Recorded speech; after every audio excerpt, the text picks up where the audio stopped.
So these are the things that we'll need to make our little bird feeders. A variety of different cartons. You can actually use anything at all. This is a cut down milk bottle. You can see what this is, a tin can.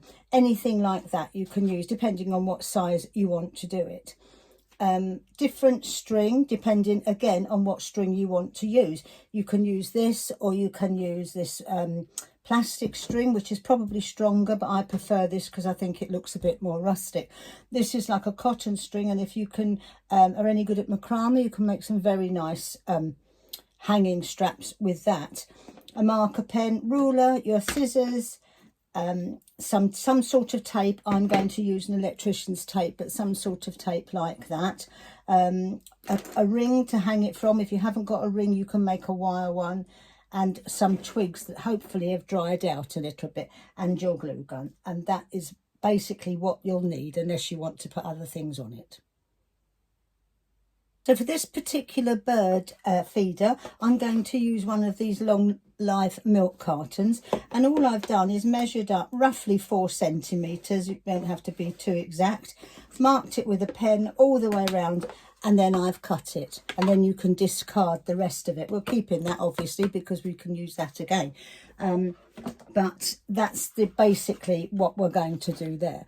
And then we're going to cover the whole thing with the insulation tape. It strengthens it, it makes it a better colour for underneath the twigs, and it just makes it a little bit more weatherproof and rainproof. Okay, that's all covered now with the brown tape, and it's fine. What you can do now, if you want to, this is perfectly fine to put your seeds straight in, but sometimes if I do this, sometimes I see a little bit there, I'm going to cover that in a minute. I use this and I mark it, and I'll make a little tray for it to go in, for the food to go in, and you can do that as well. I'm not going to do it on this occasion because I don't think it's necessary, but you can do that. So I'm just going to finish off covering that piece. And also the other thing I meant to say, and I didn't write at the beginning, you will need something sharp, either scissors or a brad or something like that, to make some holes in the side of the can or in the side of the box that you use. Now what I'm going to do is I'm going to measure across here, and it's roughly 7 centimetres, so I'm going to roughly mark it 3.5, and I want it 2 centimetres down. You may not want to do the hole that deep if you don't want to. If you don't want to, then you don't have to, but that's what I'm going to do. You can do it a little higher if you want, and that's the mark that we're going to use to make the hole with the bradawl or a scissor point, something like that, to put our string through. So that's the next thing we'll be doing. The string through, I've cut 4 pieces of string, all the same length. I can't tell you how long to do it. It will depend on where you want to hang it. I've actually done this particular one 120, nearly 120 centimetres long. But that's going to be folded in half, so you need to work out how big your branch is, where you're going to put them, and that sort of thing. But I've done 120 centimetres on this particular one. So then you want to fold it in half, and then you want to push the little end where you folded it. You might need something to help you push it through to begin with, but it'll go through all right, as long as the hole's big enough, obviously. And then you're just going to loop it through like that, so that you get a loop, and you do that on all 4 sides. So push it through like that, pull it, put your string through your loop and pull it, and now do that on all 4 sides.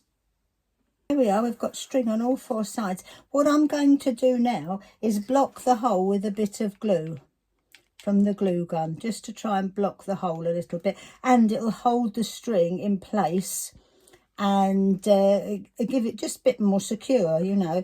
So there we go, and that will just block the hole to save any rain going in. And so then we put that to one side for a moment, and we're going to start cutting the wood.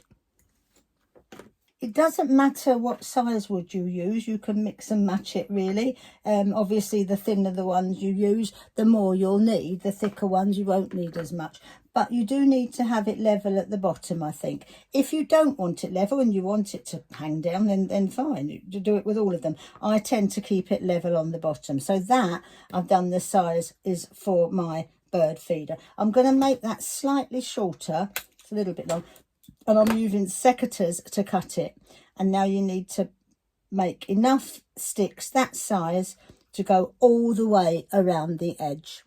Your twigs, don't worry if you haven't cut enough, you can always cut more in a moment as you go around. You need to put an elastic band around the all the way around the little box that you're going to use. Keep it nearer the bottom. And what I've done, I've just rolled up the string and put it in there just to keep it out of the way for the moment.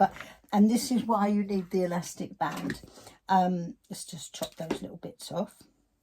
There we go. And what you're going to do is go all the way around with these sticks, just like that, all the way around. Okay, and what you're going to do is get your glue gun. You can use Bostik, or you could use another wood glue if you haven't got a glue gun, but I tend to think that the smell of it might put the birds off as well. So a nice squirt of glue to start you off, so that's already there. Keeping it level on the bottom, just keeping it level on the bottom helps you on the top actually. And this, they actually stick to each other like that, and we just keep going round and round and round. A few all the way around. If you prefer, you can do it individually. You don't have to put all these sticks in. You can do it one at a time, just like that. Okay, and just carry on along there, and the wood will stick to itself. You know, the one piece of wood will stick to the next piece of wood, and so on. And then the elastic band just holds them all in place, and that's because that's what you need them to be, to get them nicely stuck together. So I've put everyone in, all of them in, and I've gone round and taken off the little strands of glue. You'll be picking them off forever probably, but they'll come off when they go in the garden anyway. But just go round and make sure that everything is secure. If there's something that you don't think is quite secure, add a little bit more glue to it, or if you've got a gap and you want filled, I've got a gap there, but I'm not going to worry to fill it because I think it looks quite nice. If you use, as I said, glue, Yoo-hoo or Bostik or something like that, or a wood glue, you are going to have to wait for it to dry, and that's the beauty of the glue gun. You don't have to do that. So once you've done that, then we can get our edging around, all around the edge, and we're going to do that next. We're going to take the string that we used for the handles, for want of a better word, and we're going to tie it as tightly as we possibly can. It's easier to tie it on a corner, but really, really tight as you possibly can, and just pop a little bit of glue there to hold it together before you put the second knot in. It just holds it a bit tighter. So tight as you possibly can, really, really tight, because it's holding all your sticks in, you see, as well as the glue. And then just give it a double knot. So once you've given it that double knot, we can put this bit out of the way for a moment, the edge, just tuck it in there, and then you wind it round and round as many times as you want to. It's entirely up to you, that. Don't take the elastic band off yet. Just keep winding until you're ready to say, okay, let's call a halt on that. Wound it round, roughly about seven rounds I've done on that, and then get your string that you had that was coming out of the middle, and again a really nice tight knot. Pop a bit of glue on it to hold it like we did before. It's exactly the same as we've just done, and then again give it a second knot so it keeps it nice and strong. And then we just cut off the end, the end. And I mean, I like to tie it in a bow. You don't have to tie it in a bow. You can cut it off, or you can weave it into the wood or into the other bits of the other bits of the string if you want to, but I quite like to put a little bow on the edge, that's all. And again, I will put a tiny bit of glue on it just to hold it in place. There we are. And now we can have a look at the straps or the handles. I lowered my table to help you see better, and I've put that in just to hold it, gives it a bit of weight, just holds it still. So you take one piece and the curtain ring, and you literally just tie a single knot in there. That's all you do. Then you get the next one, and again you tie a single knot in there, and you go all the way around until you've tied all 4 strings on. And once you've done that, then we'll have to measure it out and make sure it's all straight. But it's easier to do if you just do 1 string at a time. And if you do it loosely, we can mess about with it, and you can change it and fiddle with it a little bit, because you do have to do that with anything that's hanging. Sometimes, you know, you're a bit out on your measurements or whatever. So yeah, that's what we're going to do next. So all 4 onto a ring. So I've tied all 4 on. I've checked to see if that's hanging okay, and I actually think it is. And so I've just tightened it, the knot up a little bit there.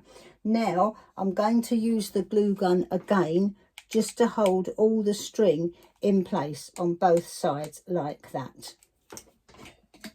And I'm going to just give it a minute to dry like this. Okay, and then I'm going to get another piece of string and just wrap it around so that it looks nice and tidy, just like that. That's all you need to do. Okay, all the way around, round and round and round it, so that you're holding it all in place. And then just tie it in a knot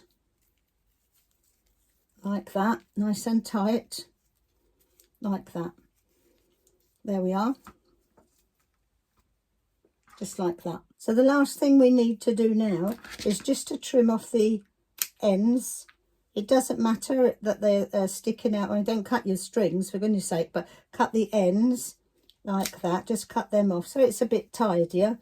As I say, we want it to look rustic. We want it to look like this. I think it looks nicer on a tree. So just go all the way around and just trim off the ends that you've got. There we go. That's it. So they're all cut, and that's perfectly safe on there. Okay, all that remains really is to pop some seed in like this, and that's it. And there we go, and that's your little bird feeder. There's a couple of others that I've made. These are all for my daughter Karen, and yeah, I think they're quite sweet. Those, I've put that on. You know, you can buy these in supermarkets and garden centres, anything up from £2 to £30, but you won't buy one like that because you've made it. So you won't buy one like that, and it'll look really rustic, and you're using up all this stuff. It's not going to landfill, it's not going anywhere. You are actually using it. You're using your twigs that you've cut from your trees or wherever you get them from. You're using your cartons, everything. So, you know, have a go. Let me know how you get on. And if you like it, just let me know, and subscribe if you want to, or put a comment. Enjoy yourself and start bird watching.